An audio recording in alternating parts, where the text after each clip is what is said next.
Hello again, it's Tom here and welcome back to Magic Woodworking. So today I have the new 36 volt handheld circular saw from Makita, and this thing really is a good bit of kit.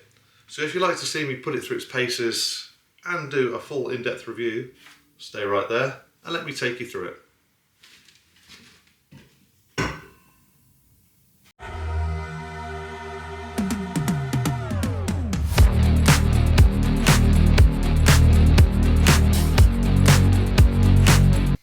Okay then, so this is the DRS780Z 36 volt handheld circular saw. So out of the box you get the saw and the blade, which I've already fitted. You get instruction manual, a wrench or spanner to adjust the blade, and that's it. You don't even get a fence, and the reason for that is this is primarily set up for cross-cutting, or at least that's why I understand it to be. This is set for carpenters and joiners, or even DIYers, to cut across the grain of rafters and joists, studding, that kind of nature. So it's a bit strange to me that it doesn't come with a fence, but obviously Makita have the reasons why. It's got a 185mm blade, and it's got a maximum depth of cut of 65mm. So you can cut through 8x2 like butter, to be quite honest with you. It's got that extra little bit of depth of cut, which really helps, which is obviously, I think it's about 10mm deeper than a standard handheld circular saw. It's not light by any means. It weighs 5 kg. You've got a large rafter hook on the back. To put the batteries in, you simply slip 1 and 2 in, put the rafter hook back down, and you're ready to rock and roll. Like so. You've got a good front D handle to grab onto. Adjustable just by doing that lever, which is the same on most handheld circular saws, and the same to the front, from going from 0 to 45 degrees and so on. You have a battery indicator on the top. At the moment I've got 5Ah batteries in there, but you could use 4Ah, 6Ah, whatever you decide. Yeah. Overall feelings, it's a very good bit of kit.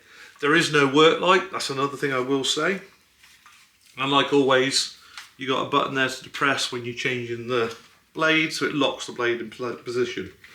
But yeah, it's heavy, it is manageable, but yeah, it is a nice bit of kit, to be fair. And it runs about £264 in that sort of area. I bought this one off Amazon, but Screwfix carry it and lots of other different stores. I'll put a link in the description. So the next real step is for me to put it through the paces and show you what it's like. If you're enjoying this video and you'd like to support me, as always, give it a thumbs up, or better yet, subscribe down there. I know loads of you haven't, and I wish you would. Also, YouTube have brought out a new feature called the hype button. It means nothing to me, but if you could hit that, again, it's just below the video, that would be great, because it makes YouTube promote it and show it to more people who haven't seen my channel before. Anyway, enough about me, back to the video. So, as I said before, this will slice through 8x2 like butter. Please let me demonstrate.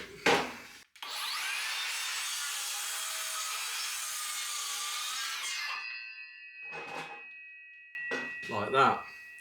Now you might say, well Tom, my handheld circular saw does that. Yeah, it probably does. And I've got a handheld circular saw and mine does it too. But you noticeably hear the motor struggling to go through timber. And I have killed batteries with handheld circular saws because it's a lot of strain going back to that battery. This, with two 18 volt, giving it 36 volts of power, makes all the difference. It really doesn't struggle at all. You know, it will go through this straight across the grain, no problem at all, even at an angle or at 45 degrees. While I'm at it, I don't know if any of you guys actually do this, but it might be a nice little tip for you.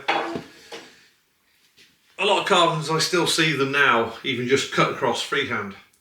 If you're doing square cuts, get yourself a rafter square, put it on the timber and use this edge as your fence, like so.